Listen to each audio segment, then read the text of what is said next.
प्रदेश सरकार में मेरे सहयोगी मंत्री श्री सोमेंद्र तोमर जी, श्री दिनेश खटीक जी, इस कार्यक्रम के संयोजक और राज्यसभा के माननीय सांसद डॉक्टर लक्ष्मीकांत वाजपेयी जी,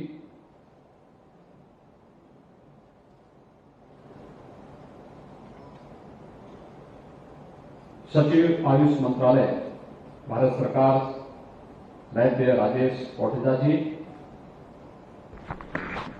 आचार्य बालकृष्ण जी, सचिव आयुर्वेद विद्यापीठ श्री वैद्य देवेंद्र त्रिगुणा जी, मनोज नेसारी जी, आज के इस कार्यक्रम में उपस्थित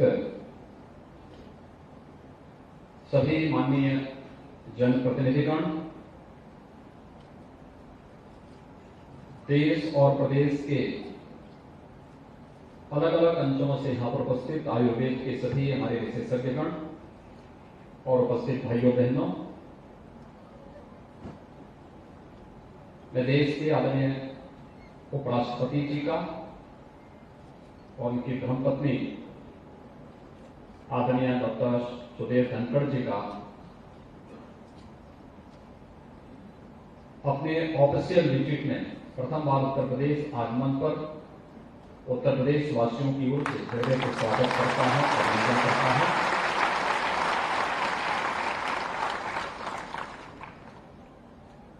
मानिए यह मेरठ की धरती है, भारत के इतिहास की धरती, महाभारत के रचनाकार वाली धरती। यही मेरठ से कुछ ही दूरी पर हस्तिनापुर है, जिसने महाभारत की नींव रखी थी और एक नए इतिहास का सृजन किया था। आने वाली पीढ़ी को एक धरोहर दी थी, जिसने इस घोषणा भी की थी कि धर्म, अर्थ, काम और मोक्ष जो चार मानवीय पुरुषार्थ हैं, इनसे संबंधित जो कुछ भी है वह इस ग्रंथ में है, जो इसमें नहीं वह अन्यत्र कहीं नहीं है, और उद्घोष करने वाली धरती है। देश की आजादी के प्रथम स्वतंत्र समर का उद्घोष करने वाली क्रांति धरा है। तो यहां के अन्नदाता किसानों के पुरुषार्थ की धरा भी ये मेरठ है। मैं आपके आगमन पर उत्तर प्रदेश वासियों की ओर से, उत्तर प्रदेश शासन की ओर से आपका हृदय से स्वागत करता हूं, अभिनंदन करता हूं। मान्यवर, हमारे लिए यह अत्यंत आह्लादित करने वाला क्षण है जब इस आयुर्वेद महापर्व को आपका आशीर्वाद प्राप्त हो रहा है। भारत की परंपरागत चिकित्सा पद्धति पिछले 9 वर्ष के अंदर एक लंबी छलांग लगा करके दुनिया के अंदर छाने की स्थिति में है, और सचमुच इसका श्रेय अगर किसी को दिया जा सकता है तो इस देश के यशस्वी प्रधानमंत्री आदरणीय श्री नरेंद्र मोदी जी को दिया जा सकता है, जिन्होंने पहली बार परंपरागत चिकित्सा पद्धतियों को आयुष मंत्रालय के रूप में लेकर के और योग, आयुर्वेद, होम्योपैथ, यूनानी, सिद्धा, प्राकृतिक चिकित्सा, इन सब को लेकर के मंत्रालय का गठन किया। योग को 2016 से 21 जून की तिथि को अंतर्राष्ट्रीय योग दिवस के रूप में आज पूरी दुनिया मनाने के लिए उत्सुक है। 21 जून को दुनिया का कोई कोना ऐसा नहीं जहां पर पूरा देश, पूरी दुनिया, कोई प्रांत, कोई जनपद, कोई शहर, कोई कस्बा, कोई गांव, कोई परिवार ऐसा नहीं होता है जो योग की क्रिया के साथ किसी न किसी रूप में न जुड़ता हो। भारत की इस परंपरा के साथ दुनिया को जोड़ने और उसी प्रकार से आयुर्वेद को दुनिया के अंदर स्थापित करने के आदरणीय प्रधानमंत्री जी के जो प्रयास प्रारंभ हुए हैं, उन प्रयासों का परिणाम आज हम सबके सामने है। इतनी बड़ी संख्या में आयुर्वेद के विशेषज्ञ एक साथ एक मंच पर आकर के आपका मार्गदर्शन और आशीर्वाद प्राप्त करें, कि हम सब के लिए आह्लादित करने वाला क्षण है। मेरे सामने जब ये प्रस्ताव आया तो मैंने कहा कि मैं 4 वर्ष पहले इस सम्मेलन में कानपुर में उपस्थित हुआ ही था। डॉक्टर वाजपेयी जी ने जब ये बात मेरे सामने रखी तो मैंने कहा, देखो, इसमें सबसे उपयुक्त पात्र इस कार्यक्रम के उद्घाटन के होंगे हमारे देश के आदरणीय उपराष्ट्रपति जी, और उपराष्ट्रपति जी को इस कार्यक्रम में हम लोग आमंत्रित करके इस कार्यक्रम को एक नई ऊंचाई प्रदान करके अपने लक्ष्यों को प्राप्त करने की दिशा में आगे बढ़ेंगे, जो आदरणीय प्रधानमंत्री जी ने हम सबके सामने प्रस्तुत किए हैं। और आज इस आयुर्वेद सम्मेलन के उद्घाटन कार्यक्रम में आपकी उपस्थिति इन सभी आयुर्वेद के विशेषज्ञों को प्रफुल्लित कर रहा है, उन्हें एक नई उड़ान के लिए तैयार कर रहा है। और इसलिए मैं इस आयुर्वेद सम्मेलन के अवसर पर क्रांतिधारा मेरठ में भारत की पौराणिक और ऐतिहासिक पृष्ठभूमि की धरा पर मैं इन सभी आयुर्वेद के विशेषज्ञों की ओर से आपका हृदय से स्वागत करता हूं, अभिनंदन करता हूं। मान्यवर, उत्तर प्रदेश के अंदर वर्तमान में उत्तर प्रदेश सरकार के द्वारा जिस क्षेत्र में यह आयुर्वेद सम्मेलन किया गया है, यहाँ के बहुत सारे आयुर्वेद के हमारे विशेषज्ञ हैं या रहे हैं, जिन्होंने इस फील्ड में अपने समय में विषम परिस्थितियों का सामना करते हुए बहुत कुछ करके दिखाया। खासतौर पर वैद्य राम सहाय कौशिक जी, वैद्य हरिदत्त जी, वैद्य कृष्णलाल वाजपेयी जी, वैद्य मुरारीलाल शर्मा जी, वैद्य पशुपतिनाथ जी, वैद्य विष्णुदत्त शर्मा जी ने इस पूरे क्षेत्र में आयुर्वेद के माध्यम से आयुष की जिस पद्धति को आगे बढ़ाने का कार्य किया था, अत्यंत अभिनंदनीय है। और राष्ट्रपति जी के मानव यूनानी चिकित्सक पद्म पुरस्कार से सम्मानित हकीम सैफुद्दीन जी की भी धरती यही मेरठ रही है, यही मेरठ से उनका चुनाव रहा है। 3 दिवसीय जो आयुर्वेद महासम्मेलन आज से प्रारंभ हो रहा है, आयुर्वेद की विभिन्न विधाओं को लेकर के यहाँ पे चर्चाएं होंगी। उनके द्वारा जो बेस्ट प्रैक्टिसेस हैं उनके बारे में अवगत कराया जाएगा। इस दिशा में जो नए शोध हो रहे हैं इसके बारे में भी अवगत कराया जाएगा, और कैसे हम आयुर्वेद को, योग, आयुर्वेद, प्राकृतिक चिकित्सा, इन सब को हम हेल्थ एंड वेलनेस सेंटर के अपने प्रधानमंत्री जी के इस अभियान के साथ जोड़ करके हेल्थ टूरिज्म एक उत्कृष्ट केंद्र के रूप में विकसित कर सकते हैं।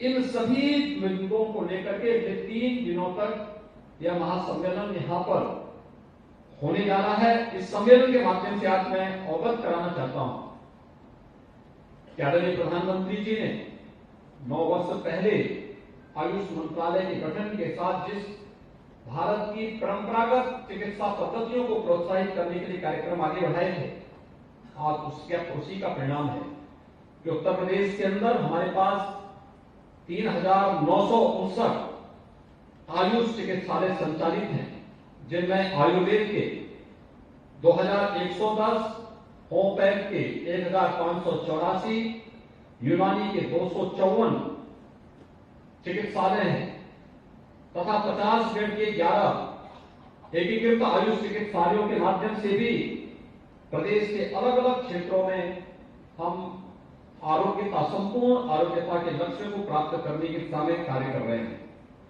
105 आयुष महाविद्यालय उत्तर प्रदेश के अंदर वर्तमान में कार्यरत हैं, जिनमें 79 महाविद्यालय आयुर्वेद के, 15 यूनानी के और 11 होम्योपैथी के भी महाविद्यालय वर्तमान में उत्तर प्रदेश के अंदर कार्यरत हैं। और उत्तर प्रदेश आज अपना पहला आयुष विश्वविद्यालय का संचालन भी प्रारंभ कर चुका है, जिससे इस सत्र में उस विश्वविद्यालय ने अपने कार्य को आगे बढ़ाया है। वहां के कुलपति प्रोफेसर ए.के. सिंह जी भी आज इस कार्यक्रम में यहां पर उपस्थित रहे हैं। मुझे बताते हुए प्रसन्नता है कि प्रदेश लगातार अपनी परंपरागत इन चिकित्सा पद्धतियों को प्रोत्साहित करने के लिए पूरी प्रतिबद्धता के साथ कार्य कर रही है। मेरा आप सबसे अपील होगा, हमें स्वयं भी अपने आप पर गौरव की अनुभूति करनी चाहिए। लेकिन जब तक आप स्वयं भी इसके बारे में इसका एहसास नहीं कराएंगे, आपकी गौरव की अनुभूति कोई दूसरा करा पाएगा, इसमें कठिन होता है। और खासतौर पर मैंने एक बार अभी 2 वर्ष पहले मैंने एक बार 100 बीएनएस के बच्चों को अपने पास अपने मुख्यमंत्री आवास में आमंत्रित किया था। उनसे मैं सामान्य बातचीत कर रहा था। मैंने उनका परिचय दिया, मैंने उनसे पूछा कि आखिर आयुर्वेद में ही आप क्यों प्रवेश लिए हैं? आप चिकित्सक बनना चाहते रहे होंगे तो हो सकता है और भी विधाएं थी, एलोपैथ में आप जा सकते थे, और भी बहुत सारी चीजें हैं। मैं देख करके आश्चर्यचकित था। 100 में से 94 बच्चों ने कहा कि साहब हम आयुर्वेद में नहीं, हमारी रुचि तो एलोपैथ में थी, लेकिन चूंकि वहां प्रवेश नहीं हुआ इसलिए हमने यहां एडमिशन लिया। 4 ऐसे थे जिन्होंने कहा कि आयुर्वेद में हमारी रुचि थी और इसलिए हमने आयुर्वेद में बीएमएस की, उसमें हमने प्रवेश लिया है और इस फील्ड में आगे बढ़ना चाहते हैं। 2 थे जिन्होंने कहा कि हमारे माता पिता जो कि इसके विशेषज्ञ हैं, इसलिए परंपरागत हमारा अपना कारोबार भी है, इसलिए उसके साथ कारण हम भी इसमें जुड़े हैं। मुझे लगा कि जहां पे इतनी बड़ी संख्या ऐसी हो जो केवल मजबूरी में पढ़ रहे हैं कि हमें डिग्री लेनी है, फिर मैंने उनसे कहा मैं किसी चिकित्सा पद्धति का विरोधी नहीं हूं और विरोधी हो भी नहीं सकता। संपूर्ण आरोग्यता को प्राप्त करने के लिए जो भी आसान तरीके हो सकते हैं, सरकार उस प्रकार की कार्य पद्धति को, उस प्रकार की कार्य योजना को आगे बढ़ाती है, उसे प्रोत्साहित करती है, उसके लिए बजट का प्रावधान करती है। लेकिन परंपरागत चिकित्सा पद्धति में आयुर्वेद, भले अन्य दिनों में हम लोग उसको महत्व को जाने न जाने, लेकिन इस सदी की सबसे बड़ी महामारी के दौरान तो आयुर्वेद के महत्व को कौन नहीं समझा है? कौन नहीं समझा है? सबने इसको महत्व को समझा। और तब मैंने इस बात को कहा, मैंने कहा देखिए एलोपैथ के डॉक्टर अच्छे डॉक्टर होते हैं, लेकिन अगर कोई एक एमबीबीएस की डिग्री लेता है, एमबीबीएस की डिग्री लेने के बाद उसके पास केवल एक जरिया होता है कि अपना जो प्रैक्टिस करे, सरकारी नौकरी करे। और केवल एमबीबीएस करने से नहीं होगा, एमबीबीएस के बाद उसको पीजी करना होता है, फिर पीजी के बाद भी अब तो जब तक वो सुपर स्पेशलिटी की डिग्री नहीं लेगा, फिर सबको लेने में उसको 12 से 15 साल लग जाते हैं। 12 से 15 वर्ष के बाद पर वह एक योग्य शिक्षक होता है। एक एमबीबीएस अगर अपना हॉस्पिटल खोलेगा तो चलाना उनके लिए दिक्कत हो जाएगी, लेकिन एक बीएमएस डॉक्टर अगर चाहें तो अपना एक हेल्थ एंड वेलनेस सेंटर को बहुत अच्छे ढंग से चला सकता है, योग के साथ जोड़ करके, प्राकृतिक चिकित्सा के साथ जोड़ करके, पंचकर्म और खाद्य की पद्धतियों को अपना करके बहुत अच्छे ढंग से चला सकता है। एक बीएमएस डॉक्टर सरकारी नौकरी भी उसके लिए हमेशा तैयार है, और सरकारी नौकरी के अलावा अगर वो चाहता है कि नहीं मुझे अपने अन्नदाता किसानों के साथ अपने आप को जोड़ना है, तो वह एफपीओस का गठन करके, एफपीओस के माध्यम से मेडिसिनल प्लांट की खेती करवा करके हजारों किसानों के जीवन में उनकी आमदनी को कई गुना बढ़ाने में योगदान दे सकता है और इस पद्धति को भी आगे बढ़ाने में अपना योगदान दे सकता है। तो मैंने कहा भी आपके यहां तो डिग्री एक लेकिन उपयोग अनेक है। जहां डिग्री एक और काम भी एक ही है, वह ज्यादा महत्व है या डिग्री एक और काम अनेक? तो मैंने कहा ये तो आपके लिए इतने अवसर हैं, इस अवसर के बाद भी हम गौरव की अनुभूति नहीं कर पा रहे तो कोई दूसरा नहीं करवाएगा हमें। और मेरी आप सबसे अपील होगी, उत्तर प्रदेश तो आयुर्वेद की धरती है, भगवान धन्वंतरी की धरती है। आयुर्वेद के जनक इसी धरती में पैदा हुए। उन्होंने देवताओं का भी उपचार किया था, राक्षसों का भी उपचार किया था, सबको आयुष का वरदान दिया था। आज हम इस पद्धति को और तेजी के साथ आगे बढ़ सकते हैं। और जब डबल इंजन आपके साथ जुड़ जाता है तो फिर आपको तो फिर घबराने की आवश्यकता ही नहीं, तेजी के साथ अपने उड़ान को आगे बढ़ाने की आवश्यकता है। और उसी उड़ान को आज अपना मार्गदर्शन और आशीर्वाद प्रदान करने के लिए आदरणीय राष्ट्रपति, उपराष्ट्रपति जी, आदरणीय राज्यपाल जी और यहाँ पर एक पूरा मंच आज यहाँ पर आपके सामने है, आपको यहाँ पर ये सुविधा उपलब्ध करवाने के लिए है। और सबसे बड़ी बात यह है कि मेरठ का ये धरा है, चौधरी चरण सिंह जी किसानों के मसीहा थे, उनके नाम पर विश्वविद्यालय स्थापित है और विश्वविद्यालय की कुलपति को उनकी पूरी टीम का अभिनंदन करता हूं कि कल ही इस विश्वविद्यालय को नेक के मूल्यांकन में ये डबल+ की ग्रेडिंग मिली है। ये सबसे अच्छी ग्रेडिंग मानी जाती है, अच्छी उसमें मानी गई है।